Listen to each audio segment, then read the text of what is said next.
সেটা দেখে আসলাম, সবই ঠিকঠাক আছে।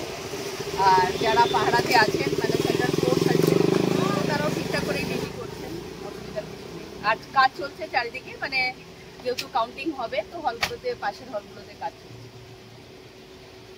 আপনারা আশা করছেন এই তো ভোটের পর তো ঘুরছেন, তারপরেও কি বলবেন? আমার তো নিশ্চিত যে আমি জিতছি। এখন বাকিটা 4 তারিখ কাউন্টিংটা হোক, সেটা মানে জাস্ট একটা সরকারিভাবে জানা। তাছাড়া মোটামুটি মানুষের যেরকম, মানুষ যেভাবে আমাদেরকে আশীর্বাদ করেছেন, তৃণমূল কংগ্রেসকে আশীর্বাদ করেছেন, তাতে আমাদের জয় নিশ্চিত। মানে বর্ধমান পূর্ব থেকে জিতবো এই বিষয়ে মোটামুটি নিশ্চিত। মন্ত্রী স্বপন দেবনাথ আমার দীর্ঘক্ষণ স্ট্রং রুমের এখানে বসে আছেন, আমার সঙ্গে কথা বলে নেবো। উনি কি বলছেন? আমাদের প্রার্থী ডাক্তার শর্মিলা সরকার এসেছিল, তার সাথে এসেছিল।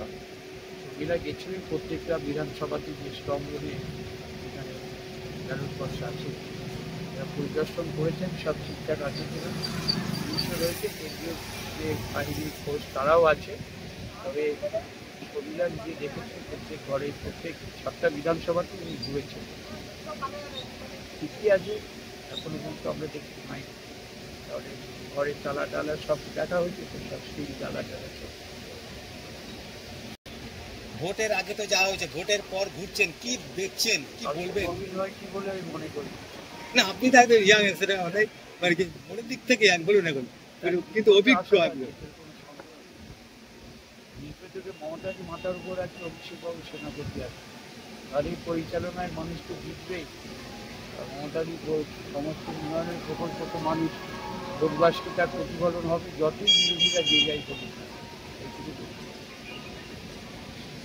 আমরা জিতবো, অনেকে আবার মানে অনেক খেলার মাঠে সবাই তো নির্বাচন যায়, লোকেরা তো আসলে যেটা আমরা তো বলছি আমরা জিতবো, তো ওরাও খেলার মাঠে খেলি, কেউ তার হাঁটতে খেলে না, আর আমরা কখনো হাঁটতে খেলি। তখন মমতা নিয়ে শিক্ষা দিয়েছি, তাই কিছু বলেন খেলা। স্বপন দা, একটা আনঅফিসের কথা জিজ্ঞাসা করি, মানে দীর্ঘ 34 বছর যারা একদম মানে জন্মলগ্ন থেকে কংগ্রেসের জন্মলগ্ন থেকে, ডানপন্থীর জন্মলগ্ন থেকে যারা কংগ্রেসকে ভোট দিয়ে আসছে, এবং তারপরে বিভিন্ন কর্মের জন্য বিভিন্ন তাদের গোষ্ঠীতন্ত্র সৃষ্টি হয়েছে, তার মধ্যে অনেককে এবারে বলতে শুনেছি, অভিষেক বন্দ্যোপাধ্যায় নাকি বলেছেন যে গোষ্ঠী যে যে এলাকায় হেরে যাবে সেই এলাকায় সভাপতি এবং ব্লক সভাপতি বা সভাপতিকে আমরা মানে পদ থেকে সরিয়ে দেবো, তার জন্য বিরোধী গোষ্ঠীরা নাকি এবারে মানে অন্য জায়গায় ভোট দিয়েছে, এরকম একটা কথা শোনা যাচ্ছে বা অনেকে এসে বক্তব্য বলছে। আপনি এই বিষয়ে কি বলবেন? দেখেন, এই বিষয়ে ফলাফলের পর প্রকাশিত হবে। অভিষেকবাবু যা বলেন, মমতাজি যা বলেন তারপরে হয়তো অভিষেকবাবু নিশ্চয়ই বিবেচনা করবেন পরবর্তী সময়। তাদের তো অনেক সোর্স আছে। তার জন্য কি মানে এইবারে ভোট ডানপন্থীরা কি অন্য জায়গায় ভোট দিয়েছে এরকম তারা বলছে, ভালোবাসে মমতাজির উন্নয়নকে যারা চোখে দেখেছেন তারা অবশ্যই। বাকি আপনি ভোট নিয়ে কি বলবেন? বাকি ভোট নিয়ে আপনি কি বলবেন পরিস্থিতি করে? দেখুন, উন্নয়নকে সামনে রেখে ভোট হয়েছে, সম্প্রীতিকে সামনে রেখে ভোট হয়েছে।